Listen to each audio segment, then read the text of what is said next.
अस्सलाम वालेकुम वरहमतुल्लाहि वबरकातुहू। बिस्मिल्लाहिर्रहमानिर्रहीम। अल्लाह के नाम से शुरू करते हैं जो बड़ा मेहरबान और नहायत रहम करने वाला है। पारा नंबर 25 और सूरह ज़ुख़रुफ़ की आयत नंबर 51। क्या मैं बेहतर नहीं हूँ इस शख्स से जो ज़लील है और बात भी साफ़ नहीं कर सकता? अगर ये सच्चा नबी है तो क्यों ना उतारे गए इस पर सोने की कंगन, या क्यों ना आए इसके साथ फरिश्ते कतार दर कतार। यूँ इसने अहमक बना दिया अपनी कौम को। यानी कि ये अल्फाज फ़िरौन के हैं जो हज़रत मूसा अलैहिस्सलाम के बारे में उसने बकवास किए। फिर बयान फरमाया गया, सो और इसकी पैरवी करने लगे और दर हकीकत ये नाफरमान लोग थे। बस जब उन्होंने हमें नाराज़ कर दिया तो हमने इनसे इंतकाम लिया, फिर हमने इन सब को गर्क कर दिया और बना दिया इन्हें पेश दर पेश कहावत पिछलों के लिए। और फिर बयान फरमाया गया, जब बयान किया जाता है मरियम के फ़र्जंद ईसा अलैहिस्सलाम का हाल तो आपकी कौम इससे शोरगुल मचा देती है और कहते हैं क्या हमारे माबूद बेहतर हैं या वो नहीं बयान करते ये मिसाल आपसे मगर कज बहसी के लिए। दर हकीकत ये लोग बड़े झगड़ालू हैं। नहीं है ईसा मगर एक बंदा, हमने इनाम फरमाया है इन पर और हमने बना दिया है इन्हें एक नमूना बनी इसराइल के लिए। और अगर हम चाहते तो हम बसा देते तुम्हारे बदले फरिश्ते ज़मीन में जो तुम्हारे जानशीन होते, और बेशक वो एक निशानी है क़यामत के लिए। बस हरगिज़ शक न करो इसमें और मेरी पैरवी किया करो। ये सीधा रास्ता है, कहीं रोक ना दे तुम्हें शैतान इस राह से, बेशक वो तुम्हारा खुला दुश्मन है। और जब आए ईसा अलैहिस्सलाम रोशन निशानियाँ लेकर तो फरमाया कि मैं आया हूँ तुम्हारे पास हिकमत लेकर और मैं बयान करूँगा तुमसे कुछ वो बात जिसमें तुम इख्तलाफ करते हो। बस डरते रहा करो अल्लाह से और मेरी फरमाबरदारी किया करो। यकीनन अल्लाह ताला वही है, मेरा रब भी है और तुम्हारा रब भी है, बस इसकी इबादत किया करो, यही सीधा रास्ता है। फिर इख्तलाफ करने लग गए इनके गिरोह आपस में। बस हलाकत है ज़ालिमों के लिए दर्दनाक अज़ाब के दिन से। क्या ये लोग क़यामत बर्पा होने के मुंतज़िर हैं कि आ जाए इन पर अचानक और इन्हें खबर तक ना हो? गहरे दोस्त इस रोज़ एक दूसरे के दुश्मन होंगे बजज़ इनके जो मुत्तकी और परहेज़गार हैं।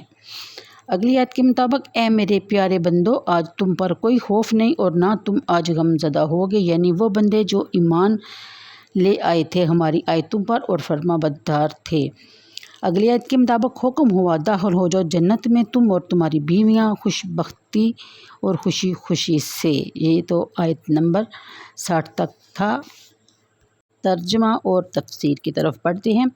फ़िरौन की कौम मसाइब और आलाम में गिरफ़्तार है, रिहाई की कोई सूरत नज़र नहीं आती थी। आखिरकार हज़रत मूसा अलैहिस्सलाम से दुआ की दरख्वास्त की, लेकिन इस वक्त भी आए रसूल के अल्फाज से आपको खिताब नहीं किया बल्कि अय्यो साहिरो कह कर पुकारा। यानी कि बाज़ उलमा ने फरमाया कि साहर इनके नज़दीक एक बड़ा मोअज़्ज़ज़ और मोहतरम हुआ करता था। सहर को वो अशरफुल अलूम तसव्वुर करते थे। यहाँ अय्यो साहिर तहकीर के लिए नहीं बल्कि एहतराम के लिए इस्तेमाल किया गया था। दूसरे उलमा का ख्याल है कि गुरूर और सरकशी में वो इतने बढ़ चुके थे कि अपनी इंतहाई बेबसी के बावजूद आपको जादूगर कहकर ही पुकारा। बयान फरमाया जाता है कि हज़रत मूसा अलैहिस्सलाम कोई मामूली दिल गुर्दे के आदमी तो ना थे कि इतनी सी बात पर खफा हो जाते। आपने इनकी इस बद तहजीबी के बावजूद दुआ मांगी, अजाब टल गया, लेकिन ना उन्होंने हक़ को कबूल किया और ना ही करना था। और नीज़ मुकम्मल बर्बादी जो इनका मुकद्दर बन चुकी थी, इसकी तरफ वो आस्ता आस्ता यूँ बढ़ रहे थे कि उधर से इनामात होते हैं और उधर से सरकशी और उधर से फहमो वफ़ू दरगुज़र और उधर से मुसलसल कुफ्र व तग़यान। हत्ता कि जब वो गर्क हुए तो इनकी इस तबाही पर किसी को खैरत भी ना हुई।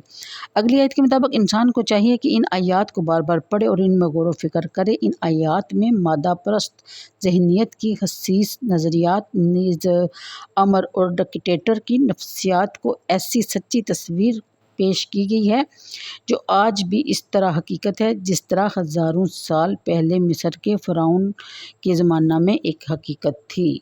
फ़िरौन ने जब महसूस किया कि मूसा अलैहिस्सलाम के मोइज़ात देखकर इसकी कौम इनकी तरफ माइल होती जा रही है, ऐसा ना हो कि किसी रोज़ इसको खुदा मानने से बरमला इनकार कर दें, इसकी हिकमत के ख़िलाफ़ इल्म बगावत बुलंद कर दें। इसने बड़े दरबार में अपनी सारी कौम को खिताब करते हुए कहा, क्या मेरी कौम मिस्र के वसी व गरीज़ इलाका में किसकी शाही का नगारा बाज रहा है? इसके नीलगूं फ़ज़ा में किसका परचम लहरा रहा है? दरियाए नील से नहरें किसने निकाली हैं और किसकी तदबीर का ये एजाज़ है कि दूर दराज शहरों में जहाँ लोग एक बूंद पानी के लिए तरसते थे, नहरों का जाल बिछा दिया गया है। तुम्हारे रेगिस्तान में ये लहलहाते खेत اور شاداب باغات کس کی حسن تدبیر کا کرشمہ ہے۔ ان نہروں کا میں مالک ہوں، ان میں پانی میرے حکم سے بہتا ہے۔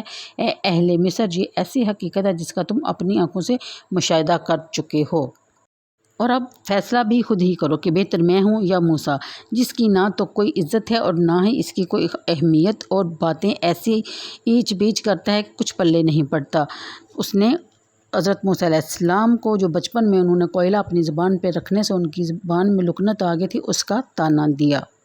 اور کنگن کے ذکر سے مراد ان کے ہاں یہ رواج تھا کہ بادشاہ جس کو وزارت اور سفارت کے منصب پر فائز کرتا تو اسے خلط و فاخرہ سے نوازتا اور بازوؤں میں سونے کے کنگن پہناتا۔ اس کو خدام کا ایک دستہ بھی دیا جاتا جو اس کے پیچھے پیچھے موجود رہتا اور اس کے احکام بجا لاتا۔ فرعون اپنی قوم کو خطاب کرتے ہوئے اس لیے اس نے یہ بات بھی کی، اور فرعون کی قوم اس کے دھوکے میں آ گئی۔ انہوں نے ان مظالم کو فراموش کر دیا جو وہ ان پر توڑتا تھا۔ انہوں نے موسیٰ علیہ السلام کی عظیم شخصیت اور ان کے بیداغ کردار اور پاکیزہ سیرت کو نظر انداز کر دیا۔ فرعون کی اطاعت کا بڑے زور و شور سے از سر نو وعدہ کر لیا، اور قرآن کریم نے ان کے اس طرز عمل کی وجہ بتائی کہ وہ فاسق لوگ تھے، جس کی وجہ سے ان کو غرق کر دیا گیا۔ تو آج کے لیے اتنا ہی، مجھے دیجیے اجازت، دعاؤں میں یاد رکھیے گا، ویڈیو کو لائک اور شیئر کر دیا کیجیے۔ اللہ حافظ۔